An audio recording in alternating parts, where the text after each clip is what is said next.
Hello guys, এই তখন দেখালাম ভেটকি মাছ আর এই যে চিংড়ি মাছ আর ইলিশ মাছ নিয়েছি। মা দেখাও ইলিশ মাছগুলো।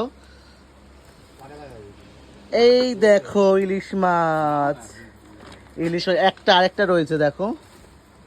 হ্যাঁ এই দেখো গাইস ইলিশ মাছ আর চিংড়ি মাছ। চিংড়ি মাছগুলো দেখাও তখন কেমন হয়েছে ইলিশের সাইজগুলো। দেখালাম তোমাদের ইলিশের সাইজগুলো ভালো হয়েছে বলো। 2 পিস ইলিশ আর ওইটাই চিংড়ি মাছ। চিংড়ি মাছের মালাইকারি খাবো বলে দেখি ওমরা একটা চিংড়ি মাছ ভেটকি মাছটা ফিলে করে নিয়ে এসেছি, পাতুরি কেটে নিয়ে এসেছি। আর চিংড়ি মাছটা দেখাবে গাইসকে। ঢালো ঢালো।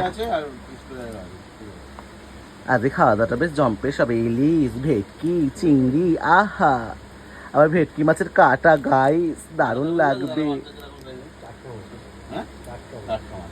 হ্যাঁ পুরো ফ্রেশ মাছ।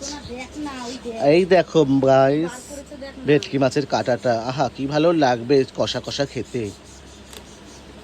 তোমরা কে কে খাও এই ভেটকি মাছের কাটা চচ্চড়ি কাটার কষা বলবে। আবার তেলও আছে দেখো, চকচকানি তেল একদম। ও খুব সুন্দর তেলটা, একদম চকচকানি। চচ্চড়ি খেলে না বেগুন আলু দিয়ে হেভি লাগবে। আর এই যে হলো চিংড়ি মাছ, বা চিংড়ি মাছগুলোও ভালো দেখো কত সুন্দর। কেমন লাগলো?